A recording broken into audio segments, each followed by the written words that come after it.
next year's creative finance, and I could talk about creative finance all day. Everybody knows I love me some creative finance. And the thing about it is, I feel like, on the main channel, right, I get kind of hijacked just talking about only about wholesaling. And the truth is, right now in 2025, creative finance is in a really weird spot where if the market starts tanking, because if there's a war or something happens, right, who knows what's going to happen, and real estate tanks, like I'm talking about like a 10% nosedive in like 2 years. 5% down for 2 years straight would be devastating. Not devastating, but you would see some crazy ripples. That would be like the golden age of creative finance, right? You'd be doing lease options, seller finance, certain markets wraps. Like they're gonna be insane. Subject twos would be really fun with negative equity. That would be sick. Do some subject twos there. I like doing land trusts, so I've been told a couple times that's not legally a subject to, but I call it subject to just because that's what people talk about, right? I think here's where we're at, all right? If the market shoots up, Jerome Powell decides he doesn't want to get fired, it's all politics, right? I'm just gonna shoot down interest rates to 2%, keep printing money, right? Let's just keep funding this economy. Let's pack up $7,000 trillion of debt and let's just let that money machine burr. And we have 2% interest rates. I mean, real estate's gonna skyrocket and not in a good way, but we're gonna have some good years wholesaling, baby. I'm telling you that. I mean, it's gonna be a wild ride up like it was in 2021 all the way to 2024. 2023, 2020, 2024-ish. That would be insane. Like that would just be absolutely just crazy. And those are like the two scenarios where the most money is made. Most money is made if real estate just dives down, creative finance, probably half my YouTube videos would be about creative finance because that's where the opportunity is lying, right? Kind of difficult to wholesale when real estate goes down. The reason why it's difficult to wholesale when real estate prices go down is when real estate prices go down, the cash buyers adjust and they know to a point where real estate's going to be a year from now, right? They can kind of gauge 5%, decline. But sellers, as you know, don't know much about real estate. And so they think real estate's going to stay steady. As you know, probably some sellers think real estate keeps rising in this market. I'm like, who are you talking about? Are you talking about the homeless guy behind the wall? Like, who is giving you this information? It's insane to me. And, I legit talked to some realtors, like on a couple deals we're looking to buy, and that's why I avoid all market. Like some realtors literally tell me to my face, this area is about to boom.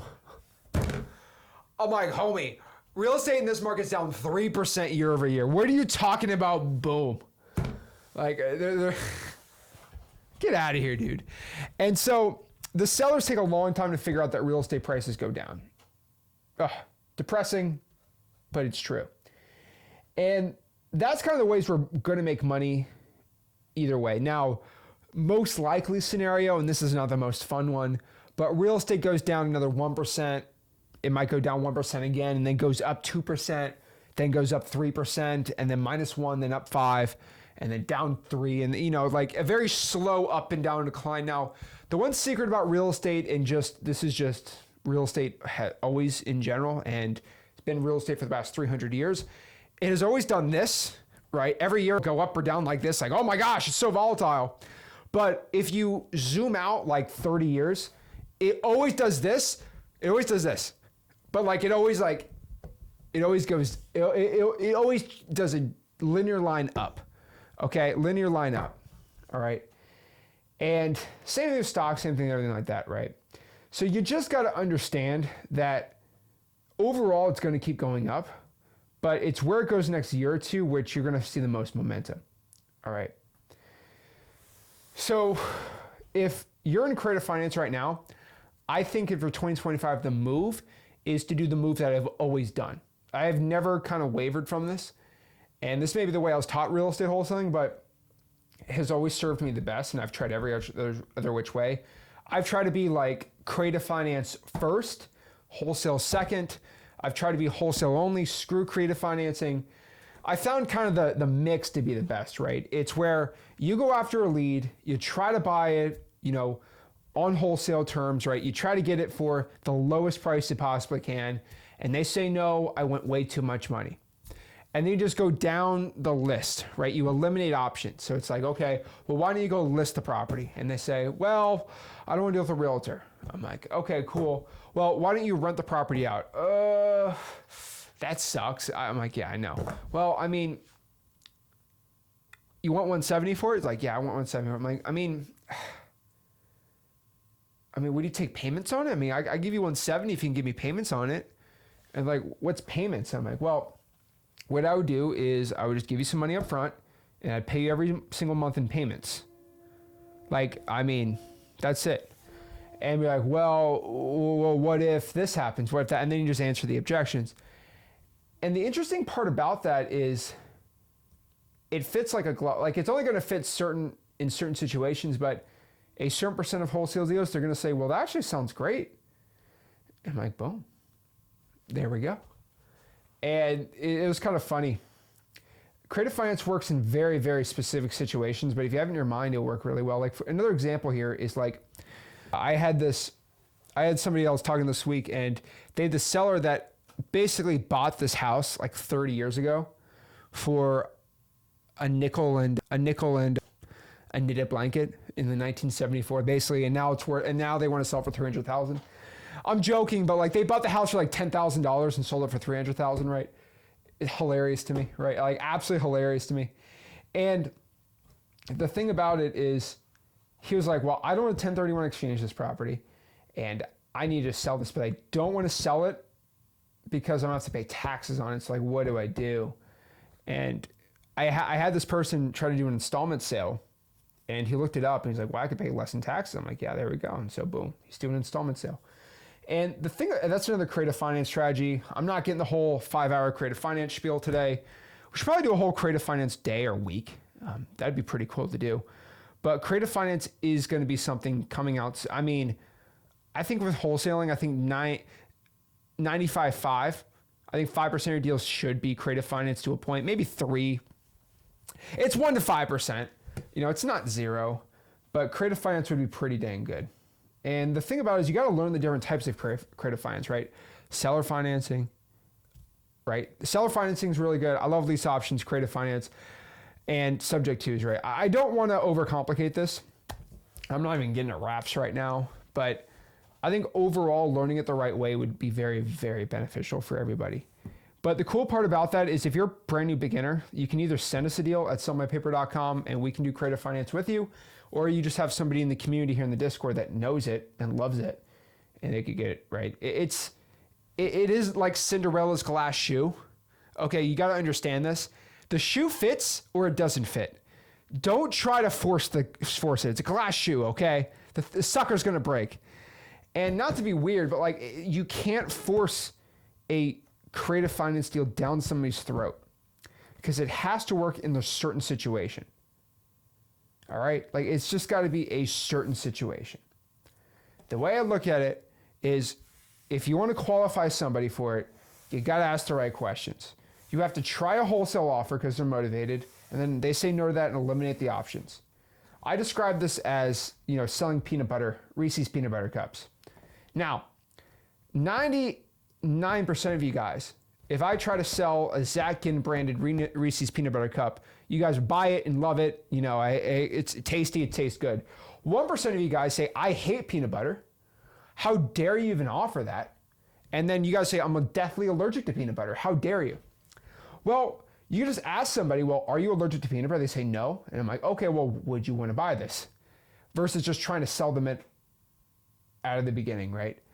And that's basically what you got to do. Like, hey, are you allergic to peanut butter? No? Okay, well, would you take this? That's the way I like to do it, right? I also like to describe it like people that like love spicy food. Half people hate spicy foods, half people love spicy food. Before you offer spicy food to someone, ask them if they like spicy food. No? Oh, okay, well, I have this non-spicy option. Do you love spicy food? Oh, do you like spicy food? Do you love fish? Oh, I would say only 30% of everyone watching this loves spicy food that's fish. Like, for example, that's me. I love spicy tuna sushi rolls. One of my favorites. But most people don't like that. All right? Most people don't like that. And, you know, if you're really about it, right, you know, spicy, like, there's spicy for other fish, but like, the thing about it is you just have to give the offer to someone that actually wants it. And so that's how creative finance works. I think a lot of wholesalers really try to force it down to everybody's throat, and they try to be too slick with it. I just think it's kind of dumb. Guys, make it work. And the thing is, if you're not getting enough creative finance deals, you got to get more wholesaling deals that will fund the business. Creative finance does not pay the bills, but over the next 10 years, it does. And, you know, we actually saw one thing about creative finance and owning real estate, owning rental properties, and I do say this a lot, but I think it is a really, really big deal that once you start making some real paper in real estate, like you got some motion in the game, you should invest at least 30 to 40% of your income once you start making money into assets that will pay you, right? And so I always say this because I'm not a financial expert, but either buy a rental property or just do the S&P 500. Now, everyone loves to attack me from saying that. Like, why would you buy the S&P 500? Why would you buy stocks? Stocks is a casino. Bro, if you get the S&P 500 and you look at it over the past 50 years, it goes up. If you look at real estate the past 50 years, they both have linear curves going up over 50 years. Just telling you the truth here. And the thing about rental properties nobody ever wants to talk about is when you're young and you're making 100 grand, how can you go from making 100 grand to 500 grand? Growing the business.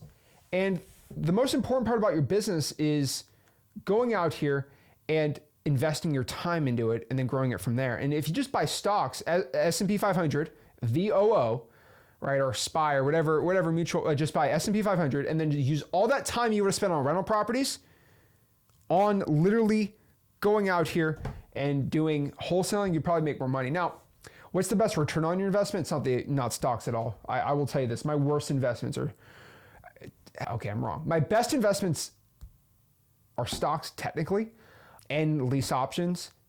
Those are my two top ones and subject twos. But the worst ones are definitely stocks, though, definitely.